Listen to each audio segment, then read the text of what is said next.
How do you run Python? There are many ways to actually run Python code. In this lecture, we will only focus on running Python code in Jupyter Notebook. To begin, we are going to install a Python with the free Anaconda distribution. It's free and open source, so you don't need to pay anything here. And as I mentioned, this distribution includes Python as well as many other useful libraries, including Jupyter Notebook environment, which is where we'll do our coding in this course. Anaconda can also be easily installed on major operating systems like Windows, Mac OS, and even Linux. After installing Python, we will proceed to run Python Notebook briefly, and finally explore other no install options like Google Collaboration, which you do not need to pay anything or install anything. We are now going to download and install Anaconda distribution platform, which comes with Python 3.9. Anaconda is the most popular open source Python distribution platform in the world. Anaconda allows you to access open source software you need for your data related projects. It is user-friendly and it's trusted. Anaconda includes many open source data science and machine learning tools like Jupyter Notebook, Spider, PowerShell, Jupyter Lab, IBM Watson, and so many other. To download, open your Google browser, as I've done, and type Anaconda distribution. You can search that and click on the first link that you see.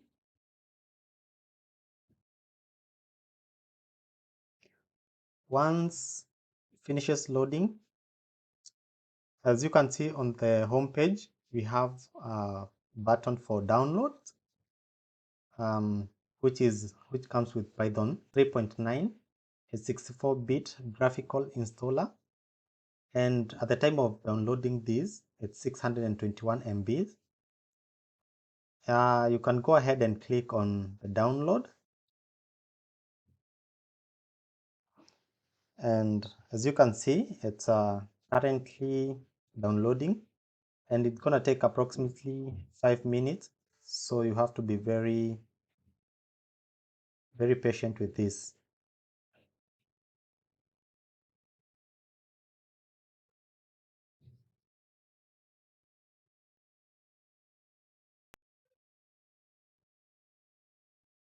It's still downloading. We're going to give it time, and we are going to come back once the download is finished.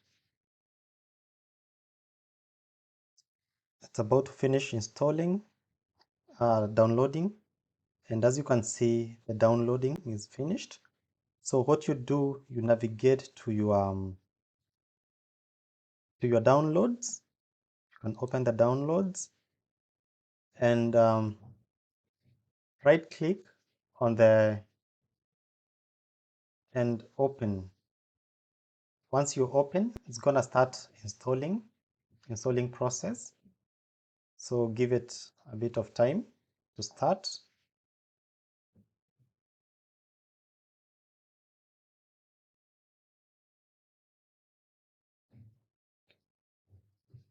So as you can see, there's a welcome to Anaconda window that appears, and all you need to do here is click next, read the license agreement. Once you finish reading, you click on I agree, and then it's recommended that you just choose just me if this is for personal use, but if it's in a work environment, it's recommended that you use all users, but for this one you require to have admin privileges.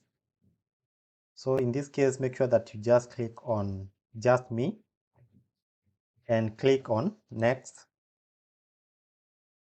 and now specify the destination folder where you want Anaconda 3 to be installed and click on next. And for the advanced options, just make sure that you check register Anaconda 3 as my Python 3.9, which should be the default one, and click on install. The installation process has started, and we'll come back once the installation process ends or completes. You can actually even click on details to see more details. We're gonna come back once that is complete.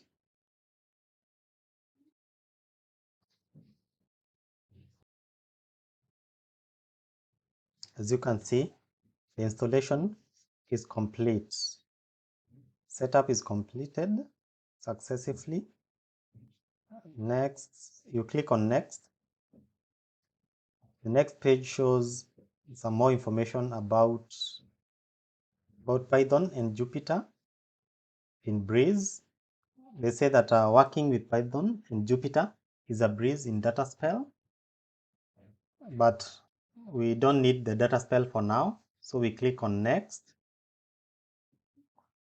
And if you need Anaconda distribution tutorial, you can make sure that the checkbox is checked, as well as getting started with Anaconda, and click on finish.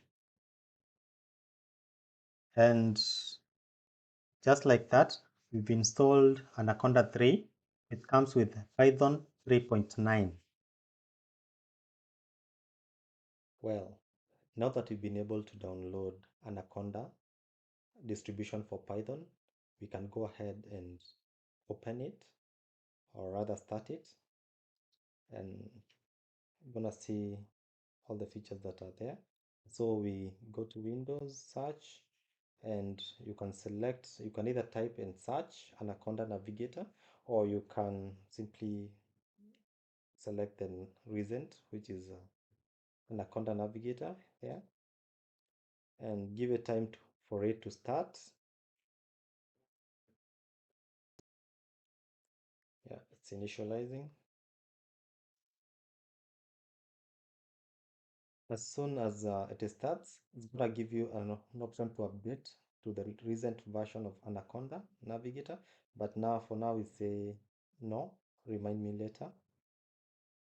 As you can see, there are quite a few applications that are being hosted in Anaconda Navigator. You can see that there is Jupyter Lab and Jupyter Notebook, which we're going to use for this course. And there's also another one that is very important when running Python, which is Spider, which is just a scientific Python development environment. And it's actually a very powerful IDE. And we can go ahead and launch Jupyter Notebook, which we're going to focus on in this course. And once you launch, it's going to open in your default browser, which happens to be, in my case, happens to be Google Chrome. And as you can see, the home page only shows the root directory, which shows you the folders in your root directory. The next step, we want to open a Jupyter Notebook. Once you click on New, you'll see there's an option to under Notebook, option to open a notebook using Python 3. I can go ahead and click that as I do. And here we have now Jupyter Notebook, has different sections. You can see that there's these options that you can click on. The file, where you might choose to save the Jupyter Notebook, make a copy, rename, and other things. We have also edit, where this now helps you to make changes. Maybe you can copy or cut a cell. And we have view. We have insert, cell, panel, widget, help, and the most important of all is this cell that you can see here. There are different things that you can do within this cell depending on which mode it is on. One, there's a code. Code means that you can type code that you can execute. Another option that you can, another mode is Markdown or heading. These ones normally allow you to input text, textual, any text characters.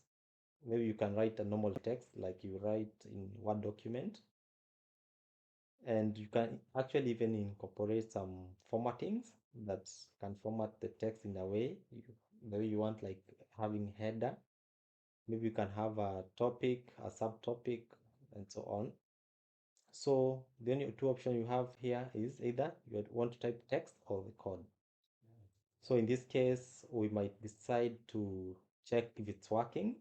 The best way to check if Jupyter Notebook is working is just uh, doing a simple print.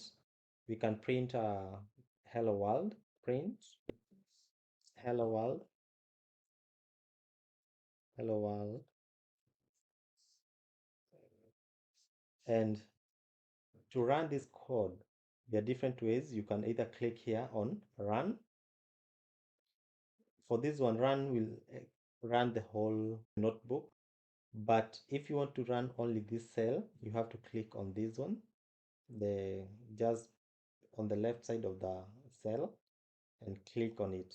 Once you click on it, it will print the statement hello world.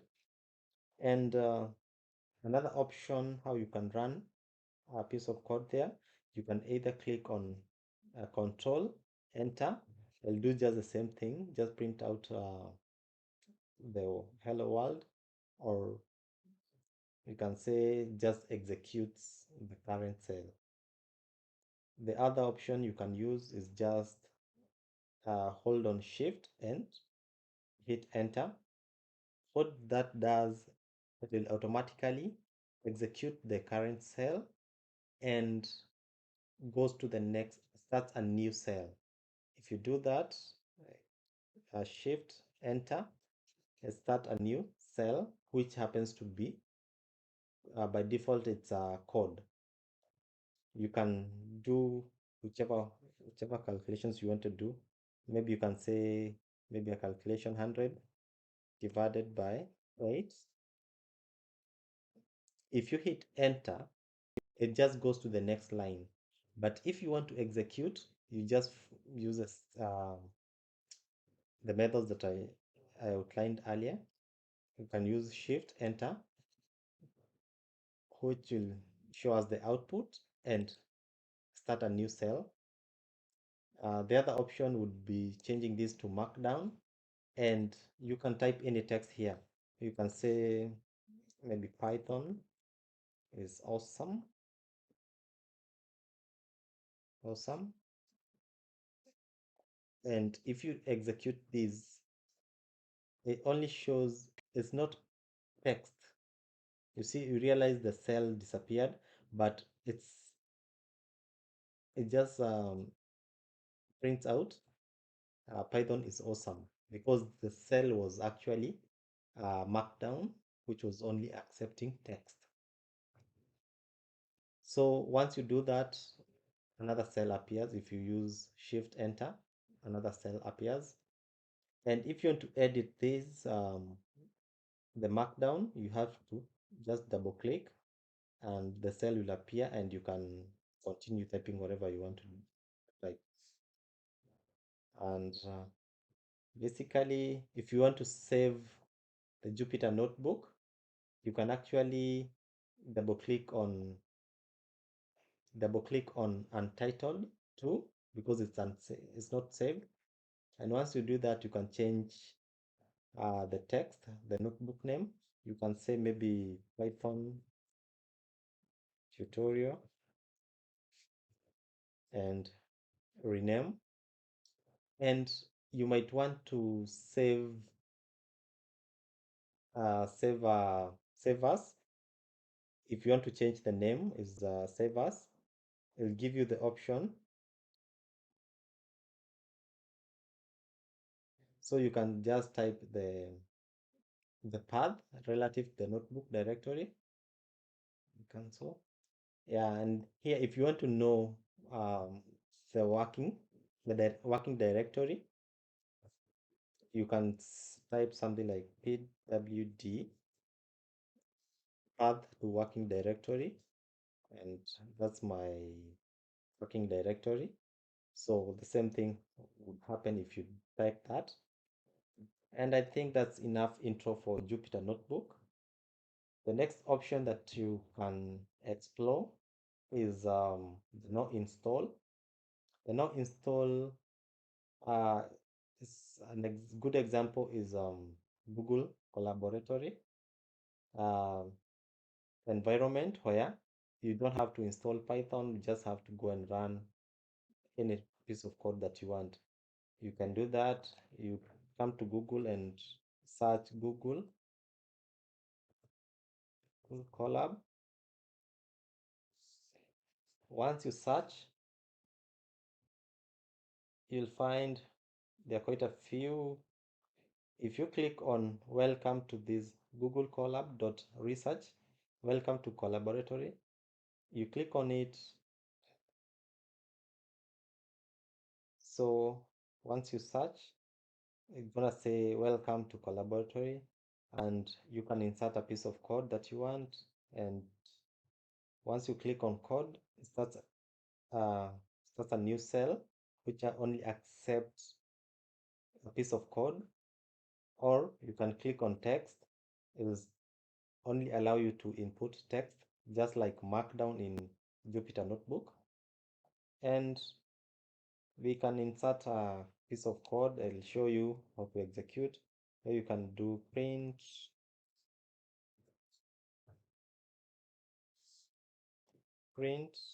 hello world,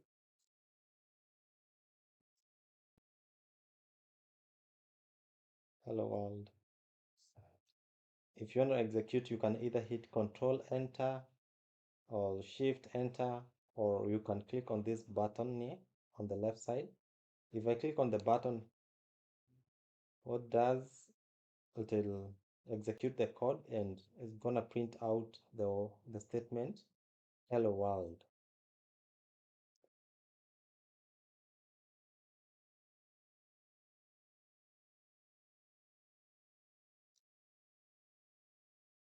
So as you can see, it has printed hello world. You can choose to add text. If you can say Python is very powerful, and all you need to do is just execute just normally, Shift Enter, but all it does is just shows the text. So basically you can type anything that you want to there. If you want to edit this, you just have to double click on it and you can continue editing. And that's it for the non-install. That's a good example where you don't have to install anything, and it's free. You don't have to pay anything. So it's a good option to explore. But in this case, even Jupyter Notebook is free, so you don't have to worry so much about the cost, unless you don't want to install other libraries that comes with Python. So for Google Collaboratory, you don't have to install anything. Everything is just there. It's already installed. You don't have to install anything. So, but in this case, we only focus with Jupyter Notebook for this entire course. Thank you for watching. See you in the next part of this Python programming tutorial. And please do remember to subscribe to this channel and turn on the notification bell